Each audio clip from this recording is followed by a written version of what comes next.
Hello, everybody. Welcome back to another video. I get a lot of comments a lot of the time about the national media in particular and how they usually don't show the Raiders a lot of love. Now, I've had a theory on this, especially these last few seasons. Not this last season in particular, but the last few seasons where we've gone like 8-9 or 9-8 or kind of the middle of the road.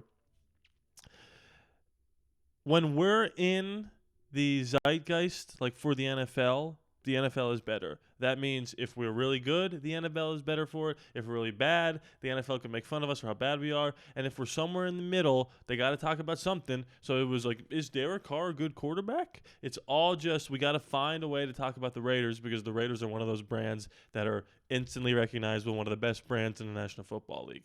So when we do things really badly, they're going to jump on it. And when we do things really well, they're going to jump on it. Now, this is not me, again, saying because all these media outlets gave us A's and A minuses that we're going to make the playoffs.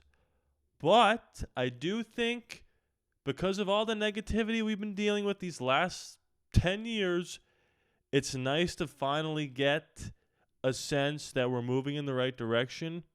And there's nothing wrong with kind of reveling in that in this moment in time. So I had an idea to try to find every grade from every major sports media outlet and read them. I didn't have to do that because, where are we at here? Silver and Black Pride did that for me. They're amazing. So we're going to transition here to Silver and Black Pride and read all the draft grades that were given to us by these national media outlets. But here's what I want to do beforehand. Let me go back. Let me go back. If you're new to the channel, or if you watch the channel, like so many of you do, and are not yet subscribed, let's hit that subscribe button. About 46% of you are not yet subscribed, but yet you keep coming back. Hit that subscribe button. We're trying to get to 13,000 before what? Minicamp, training camp, who knows? Also, you see that stat right there. About 1,000 of you have all notifications turned on and notifications for this channel. If you want my videos instantly, make sure you join that. Just notify yourself. Hit that notification thing. Whatever you have to do that, hit the subscribe button. Okay, let's read a little bit of national media here because, again, we've dealt with a lot of negativity, so why not be a little bit of positivity, okay? This is Matt Holder. Okay, he says, while the draft grades before the rookies even step foot on the field don't mean much in the big picture, it is interesting to see how analysts perceive the Las Vegas Raiders 2025 draft. The media is pretty high on the 11 picks the Raiders made over this weekend, providing some optimism about the team's future. Okay, and then they also did their own grading as well. NFL.com. I suspect Jeanty's strength through contact and open field burst wouldn't make it past the Raiders if he was still in the green room.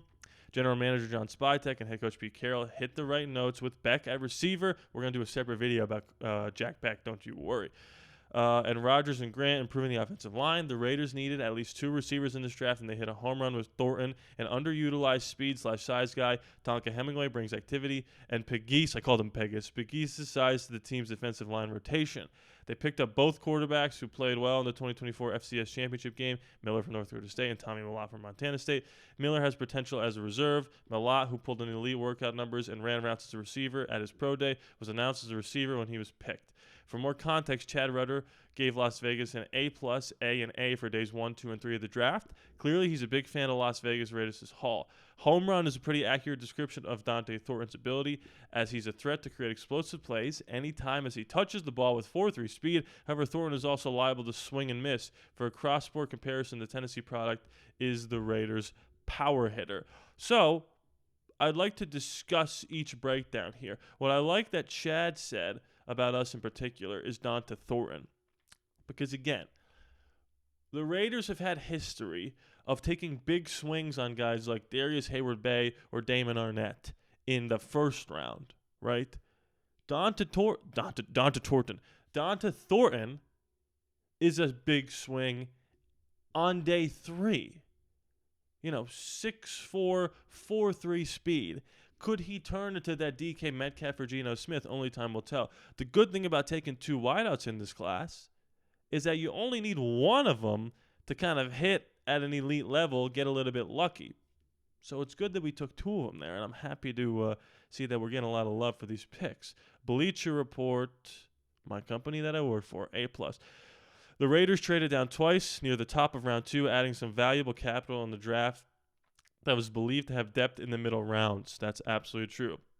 They still managed to add another potential playmaker in TCU wideout, Jack Bech, a physical and reliable possession receiver who should complement the rest of the Raiders' receiving corps. That's from Christopher Knox. Knox also dove into Jeanty and briefly touched on the rest of the Silver Blacks' picks, adding a couple third-round picks, which turned into offensive linemen Caleb Rogers and Charles Grant. I predicted Grant as well as Jeanty. While still landing Bech was an impressive move by Spytek. As Knox alludes to the TCU product as a contested catch threat, I think is what you meant to say, to complement Trey Tucker and Thornton's speed at wideout. That's what I think we were missing, is that like over-the-middle presence that isn't a tight end that can be a little bit more physical, because Brock Bowers is a little bit more of a finesse tight end. And I do think the idea of Spytek being able to trade back multiple times, still getting Jack, who was probably really high on their second-round day 2 draft board. He was like the 59th ranked prospect, and we took him at 58. A lot of people said after picks 1 through 5, the next like 80 picks were all kind of similar skill levels. So the idea that we were not able to get one in the second round and then 2 or 3 players in rounds 3 or 4 that all fall into that 6 to 85 ranking range is absolutely huge that John Spytek was able to do that, and I appreciate that they are calling that out. The Athletic ranking 15th. Interesting. Is that out of 32? All right, let's see. Favorite pick, Ashton Jeanty. We don't have to read about Jeanty. Okay, let's talk about J.J. Pegues. Day 3 pick who could surprise. The Raiders need to address the interior of the defensive line, and Pegues will bring immediate competition alongside Wilkins. Along with his versatility on the line, he can also give the Raiders a short yards running option, 21 carries in 2024, 18 resulting in a touchdown or first down. Berger was new to traditional ABC grades, opting to rank each team draft class against others instead. He put the Raiders in the middle of the league. Pegues was also my favorite Day 3 pick in that silver and black. Especially since he can contribute on both sides of the ball. That's so funny that he can get handoffs. Really funny. I had a high 5th-round grade on the former Rebels, so getting him in the 6th was good value. Pro Football Focus, A. And they talk about Darien Porter here. The Raiders added offensive weapons with their first 2 picks and now have a talented cornerback and a special teams player. That's key, too. Apparently, Porter is ready to play as a gunner, and he's going to be special as a gunner. Porter is a former wide receiver who ranks above the 95th percentile in height and length and has an elite track background that translates to the field. He earned an 80% PFF grade in 2024. Pro Football Focus provided analysis on all 11 picks as well. For brevity, we focus on Porter here. In addition to the notes above, the Iowa State product ranks 7th with a 90% coverage grade last season, only 0.2 points lower than Travis Hunter and Jahdae Barron. A big reason for that is that Porter, a couple of typos here in Silver and Black Pride. It's all right. We'll forgive them for that. Only allowed 5 completions and led the country with a 4.7 pass rating when targeted. Did you guys hear that? What was that again? What was that? Man coverage? A 90% coverage grade. Only lower than Travis Hunter and Jahdae Barron. That's the corner we got in the 3rd round. And again, just to evaluate this a little, going into this draft, we had a lot of holes. And again, I'm not going to say all these guys are going to hit, but we have the regime, the coaching staff in place to be able to get the best version of these guys. And if Porter becomes a starter, then you filled your cornerback position. If Bech or Thornton becomes a starter, you fill that wideout spot that you desperately needed to fill. You needed to fill the running back spot. We got the best running back in the draft, obviously. And now we've got 2 offensive linemen to give our line a little bit of depth instead of just going in there with Alex Kappa. Okay, let's move on to the next one here, which is Fox Sports, another A. Jeanty deserves praise, but so does the rest of the Raiders' incoming class. I especially love the Raiders' Day 2 pick. Wideout Jack Bech is going to quickly emerge as one of Geno Smith's favorite targets. Darien Porter was born to play cornerback for Cara, with the former wideout turned defender taking the same path in the NFL as Richard Sherman and Tariq Woolen. The Raiders also nabbed 2 of the more underrated blockers in the class in the durable, dependable Caleb Rogers and Charles Grant. They added back-to-back selections of small school quarterbacks Tommy Mellott and Cam Miller. Probably raised plenty of eyebrows, but the former is an elite athlete whose future could be as a receiver. I heard the comp for Tommy Mellott was Julian Edelman. The Raiders needed a renaissance, and this draft is the perfect capper to an offseason that deserved it. Let's go. Rob Rang. Rang is giving high praise for Spytek in a draft class as general manager, and Rang isn't the only one, as most outlets are giving the Raiders an A for their work over the weekend. So far, so good for the new regime. Now it's time to prove it on the field this fall. How would I rank the class? Well, let's give it an A. Bang. And then I'm not doing any of that. Okay, so, like I said before, the national media is always going to talk about the Raiders. Okay? It's not just, oh, they hate us. Oh, they love us. Oh, they're indifferent. They need to keep us relevant, which is why even when we're bad, they always seem to talk about us. This is a moment. Again, I just want to preface this by saying I'm not being hyperbolic here. I do not think we're going to win the Super Bowl. There's a chance we could even miss the playoffs. It's probably likely that we miss the playoffs, right? I think over 6.5 is a lock. I said that last year. And we made it to 4 with like a shit show. So, look, it is what it is. All I'll say is I think for the first time in a while, this might be dangerous to say, it's okay to let your guard down as a Raider fan in this scenario. Because, again, when you have Antonio Pierce and Tom Telesco drafting Brock Bowers, like that's an obvious pick. Jackson Powers-Johnson was good. But then after that, you get worried that these guys could be really good impact players, but that we're not going to have the regime in place to coach them up.